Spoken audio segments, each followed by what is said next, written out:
नमस्कार प्रेक्षकांनो, तारिणी या मालिकेचा जबरदस्त प्रोमो मात्र आउट झालाय मित्रांनो. अत्यंत धक्कादायक ट्विस्ट आता आपल्याला पाहायला मिळतोय. खांडेकरांसाठी मात्र ही अतिशय बॅड न्यूज आहे, कारण मकरंद जो आहे प्रेक्षकांनो, तो खांडेकरांच्या घरात राहत नाहीये. इतकं सगळं गारानं चालू असताना मकरंद कसा गायब आहे, तो अजिबात इकडे आलेला नाहीये. इकडे मात्र जेजेने आता सगळ्याच खांडेकरांवरती वार करायचं ठरवलेलं असतं. वसुताईच्या खुनाच्या मध्ये कोण कोण इन्व्हॉल्ड आहे सगळं आता पुराव्यासकट प्रेक्षकांनो तिने खांडेकरांच्या आणि बेलसरेच्या घरात रेड मारत खूप मोठा धमाका केलाय. होय मित्रांनो, आता मात्र एक मोठा ट्विस्ट, एक भयंकर ट्विस्ट आपल्याला पाहायला मिळणार आहे. ते म्हणजे जो काही भोळा भाबडा साधा सरळ दिसणारा मकरंद काका आहे की नाही, त्याच्या मात्र आता भूतकाळात काय काय सत्य दडलंय, त्याने कुठले मोठे क्रिमिनलचे गुन्हे केले हे मात्र आता आपल्याला कळून चुकणार आहे. कारण गुलाबला मारण्याच्या मागे नक्कीच आता दुबईवरून या काकाचा हात असल्याचं प्रेक्षकांनो जेजेला सबूत मिळालेलं असतं. जेजे मात्र आता अशी काही धाड मारून मकरंदला घेऊन जाणार आहे. खरंच आजचा भाग एवढा जबरदस्त दाखवलाय ना, शेवटपर्यंत नक्की बघा. आता जेजेच्या तावडीमधून खांडेकरांच्या घरच्यांचा बचाव कसा होणार, खांडेकरांच्या घरची जी काही आता सद्य परिस्थिती आहे त्या परिस्थितीपासून दूर असलेला तो मकरंद काका, याला मात्र जेजेनी कशी आता फरफटत आणायचा प्रयत्न केलाय, हे सगळं आपल्याला आजच्याच भागात पाहायला मिळतंय. इकडे पद्मिनीचा आकांतांडव, इकडे मात्र आता केदारवर कौशिकीचा राग आणि तारिणीने घेतलेली केदारची बाजू. त्यातच आता प्रेक्षकांनो आपली चेतना काकू आणि ईशाने मात्र युवराजला सरळ गुन्हेगार म्हणून सिद्ध केलेलं असतं. या सगळ्या प्रकारानंतर पद्मिनीला इतका भयंकर राग येतो ना, आणि तुम्ही माझ्या युवराजला असे बोलू शकत नाही असं म्हणून आता मात्र रेखा बेलसरेने चक्क निशीचा जीव घ्यायचा प्रयत्न केलाय. आता मात्र मित्रांनो, आजच्या भागाचा हा जबरदस्त ट्विस्ट जाणून घेण्यासाठी सगळ्यात आधी चॅनलला सबस्क्राईब करा, व्हिडिओला लाईक करा. इकडे आपण काय पाहतोय, केदार तारिणीने आता घरात खूप मोठा आता गोंधळ घातलाय असं सगळ्यांना वाटत असतं.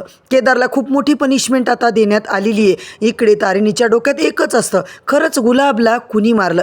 एक तर गुलाब गायब झाला, एक तर गुलाबला मारायचा प्रयत्न कुणी केला, गुलाबला कुणी खून करून मारलंय आणि कोण खुनी हे मात्र जे मॅडमनी जे काय आता चाललंय, कुठलीच मूवमेंट त्यांच्याशी शेअर केलेली नाहीये.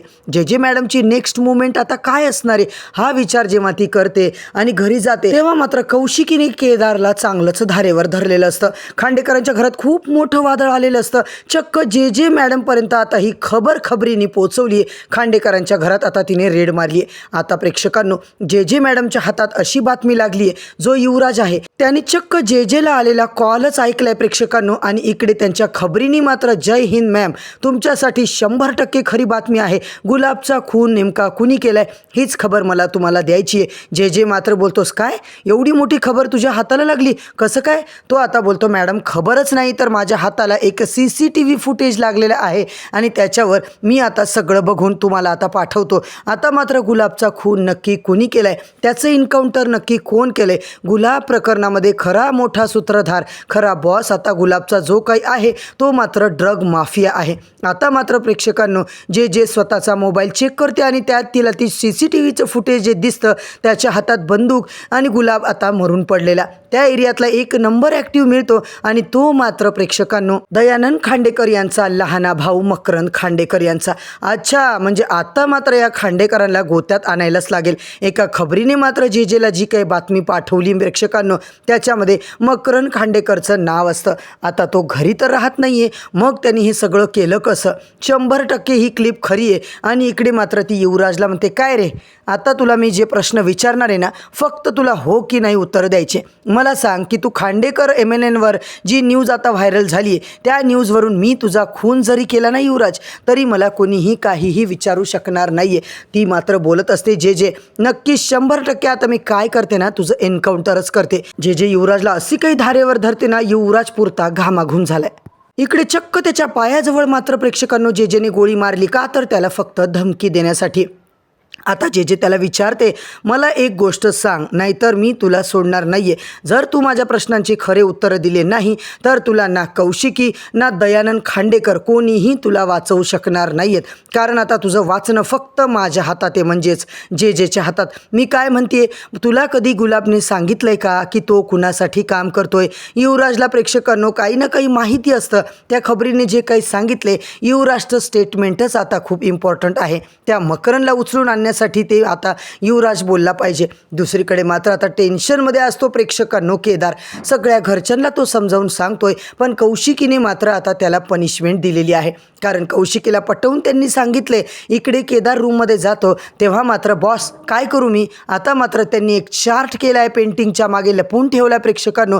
तो जेव्हा उघडतो तेव्हा सगळे प्रश्नार्थक चिन्ह मात्र तिकडे दिसतात.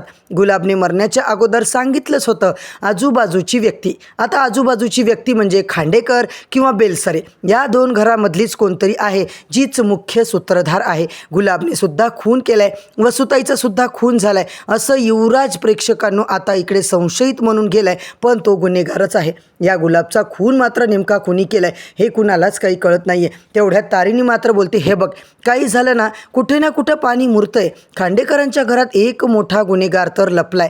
जर जे मॅडमला आता काही माहिती पडलं, त्यांना जर काही खबर मिळाली तर त्या डायरेक्ट रेड मारून खांडेकरांच्या घरात वादळ पेटवणार. इकडे मात्र ती असंच म्हणणार आहे, युवराजनेच आम्हाला स्टेटमेंट दिले. जे मॅडम समोर आता युवराजने प्रेक्षकांनो खरंच पोपटासारखं तोंड उघडलंय. सांगितले, हो मी तुम्हाला सांगतो, एक वेळ गुलाब मला बोलता बोलता बोलला होता की तुझ्या खांडेकरातला जो माणूस आहे ना, जो इंडियात राहत नाही, तो सगळ्यात मोठा मास्टर माइंड आहे. म्हणून तू आता काळजी करू नको रे, तुला काही झालं तरी मी सांभाळून घेईल. इकडे मात्र प्रेक्षकांनो आज युवराजने जे समोर जे सत्य मांडले त्याच्यामुळे मात्र जे सुद्धा हादरून गेली. आता मी कुणाला जिवंत सोडणार नाहीये, मला काहीच माहीत नाही. आणि जे या युवराजवरची गन मात्र खाली घेते. लगेच प्रेक्षकांनो जे मात्र आता पोलिसी खाक्या दाखवायला निघालेली असते.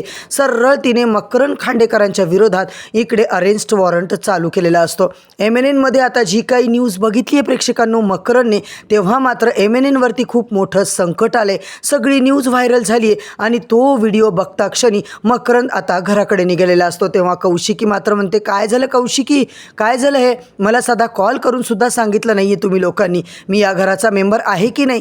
तेवढ्यात प्रेक्षकांनो खतरनाक एंट्री होते जे मॅडमची. भयंकर वादळ घेऊन जेची एंट्री झाली, पण केदार तारिणी पुन्हा एकमेकांच्याकडे बघतात. त्यांना परत एकदा शॉक की आता ही इथे नेमकी कशाला आली आहे, खरंच नेमकं काय चाललंय. केदार मात्र बोलतो, बॉस जे.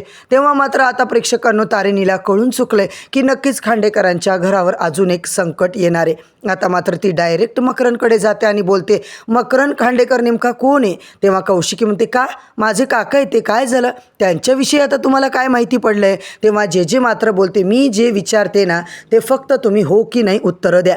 मकरन खांडेकर माझे काका आहेत म्हटलं ना, काय चाललंय तुमचं, मला काय विचारताय तुम्ही. अरे बापरे प्रेक्षकांनो, जे म्हणतात, काय ग कौशिकी, खांडेकरांची एवढी तू मेन आहेस, किती ते भोळे एक्सप्रेशन तुमच्या चेहऱ्यावर. मला माहिती पडलंय की मकरन खांडेकर हा भोळा भाबडा व्यक्ती आहे आणि या भोळ्या चेहऱ्याच्या मागे खूप मोठा क्रिमिनल लपलेला आहे. खरंच या क्रिमिनल खांडेकरांविषयी आता काय बोलणार आहे. तिकडे युवराज, इकडे आता तू आणि तुझा हा काका, सगळे क्रिमिनल आहात, क्रिमिनल. कौशिकी बोलते, माइंड युअर लँग्वेज जे मी तुम्हाला सांगते ना, माझ्या घरात येऊन तुम्ही अशा पोकळ धमक्या मला द्यायच्या नाही आहेत, मी अजिबात ऐकणार नाही आहे. इकडे कौशिकी आणि जेचं मात्र महासंग्राम चालू झालेलं असतं. कौशिकीला ती बोलते, तू कोण आहेस, मला माहिती नाही आहे तू कोण आहे, पण मकरंद माझ्यासाठी गुन्हेगार आहे, तो माझ्यासमोर आता उभा झाला पाहिजे, कारण त्याच्या विरोधात मला आता संशय आहे, माझ्याकडे प्रूफ आहे, म्हणून तुम्हाला मी सांगते, बऱ्या बोलाने मकरंद खांडेकर कोण आहेत माझ्यासमोर उभं करा. इकडे मात्र आम्ही त्याचा शोध घेतोय. काका थांबा, तुम्ही काही केलेलं नाहीये, आता मात्र मी तुला दाखवते माझ्या खबरीने काय मला पाठवले. तेव्हा कौशिकी समोर प्रेक्षकांनो जे काही सांगते ते मात्र बघून कौशिकी हादरून जाते. खांडेकर कुटुंबात सन्नाटा पसरतो. इकडे आता जेचं जे काही नेक्स्ट मोमेंट बघून तारिणी केदार विचारातच पडतात. चाटच झाले की यांना ही क्लिप नेमकी कुठून मिळाली. टीम तारिणी आपल्या आता लोकांना फोन करते की जेला कुणी काय सांगितलं, पण कुणालाही काही माहिती नाही आहे. जे बोलते की 1 मिनिट शांत बसा, माझ्या कानाला आता काही सहन होत नाही आहे, कारण ही क्लिप बघून मकरन मात्र इतक्या मोठ्या गोष्टी झोडत होता ना. आता मात्र काय कौशिकी झालं, आता काकाची क्लिप बघून बोलती बंद तुझी, माझ्या हातात बंदूक आहे, मी ना सगळ्याला अटक करू शकते. मकरन मात्र तेव्हा प्रेक्षकांनो बोलायला लागतो, मी काही केलेलं नाही आहे. जेव्हा आता जे मकरनच्यावर जबरदस्त अशी कानाखाली मारते ना, कौशिकी पाहतच राहते. तर मंडळी इकडे डॉक्टर कामत सोबत आता मकरनचं सुद्धा नाव यायला लागले. म्हणजे ज्या दिवशी गुलाबचा खून झाला त्याच दिवशी त्या एरियामध्ये तू बंदूक घेऊन काय करत होतास, 3 ठिकाणी तू CCTV CCTV फुटेजमध्ये दिसलायस, एक मोबाईल नंबर ॲक्टिव्ह होता, तो म्हणजे फक्त मकरंद खांडेकरांचा. या बेसिसवरती मी तुला संशयित म्हणून आत्ताच्या आत्ता अटक करते. आणि तुझा जो लाडका पुतण्या आहे ना, तो तिथे मस्त जेलची हवा खातोय. त्याने सुद्धा धक्कादायक स्टेटमेंट दिलंय की गुलाबने त्याच्याजवळ एकदा कबुली दिली होती बोलता बोलता की तुमच्या खांडेकर घराण्यातला एक माणूस माझा पार्टनर आहे. आता मात्र प्रेक्षकांनो, युवराजला गुलाबने जे काही सांगितलं होतं की मकरंदचा कॉन्टॅक्ट आहे आणि आता जेजेने तिच्या स्टाईलमध्ये जबरदस्त त्या मक्याला धरलंय आणि चल रे मकरंद म्हणत तिला आता फरफटत घेऊन जायचा प्रयत्न केलाय. इकडे कौशिकी, दयानंद, पद्मिनी सगळे चाटच पडलेले आहेत. आता इथं भाऊ पण गेला, काका पण गेला. इकडे मात्र रेखा बेलसरेच्या हाताला प्रेक्षकांनो खूप मोठा आता पुरावा लागला आहे. तो म्हणजे तारिणीच एक मोठी खूप क्राईम ब्रँचची ऑफिसर आहे. तिला आता कळणार आहे आणि रेखा बेलसरे आता काय आकांतांडव करणार आहे, काय घरामध्ये आता सगळं वातावरण होणार आहे. खांडेकर बेलसरेच्या घरात येणारं हे वादळ आता मात्र कोणीही रोखू शकणार नाही आहे. या सगळ्या प्रकरणात तारिणीचा हात आहे असंच सगळ्यांना वाटतं, परंतु प्रेक्षकांनो अजून त्यांना तारिणी केदारची खरी ओळख नाही आहे ना. जेव्हा या दोघांची खरी ओळख रिव्हील होणार तेव्हा मात्र कौशिकीची येणारे मजा. दयानंद खांडेकर तर आपल्या पोराच्या बाजूने होतील, पण गुलाबचा खुनी म्हणून जेजेने सरळ आता खांडेकरांवर आरोप केलेला असतो. दुसरीकडे आयडेंटिटी लपवायचं काम मात्र तारिणी केदारने आत्तापर्यंत जे गेले तेच आयडेंटिटी कार्ड आता रेखाच्या हाताला लागून काय मोठा गोंधळ होणार हे सगळं जाणून घेण्यासाठी प्रेक्षकांनो, चॅनलवरती नवीन असाल तर चॅनलला सबस्क्राईब करा, व्हिडिओला लाईक करा. उद्याच्या भागामध्ये आपल्याला हेच पाहायला मिळतंय, कौशिकीताईने केदारवर जो काही आरोप केला आहे आणि पद्मिनीने जो काही केदारवर आरोपावर आरोप केले ते मात्र आता केदार कसे मॅटर क्लोज करणारे, तारिणी केदारची बाजू घेणारे, परंतु कौशिकीने केदारला दिलेली मोठी शिक्षा हे सगळं प्रेक्षकांनो पाहणं रंजकदार ठरणारे. म्हणूनच येणाऱ्या भागांचे सगळे अपडेट, सगळे प्रोमो अपडेट जाणून घेण्यासाठी प्रेक्षकांनो, चॅनलवरती नवीन असाल तर चॅनलला सबस्क्राईब करा, व्हिडिओला लाईक करा. उद्या परत भेटूया मंडळी याच टाईमला व्हिडिओच्या नवीन भागासोबत.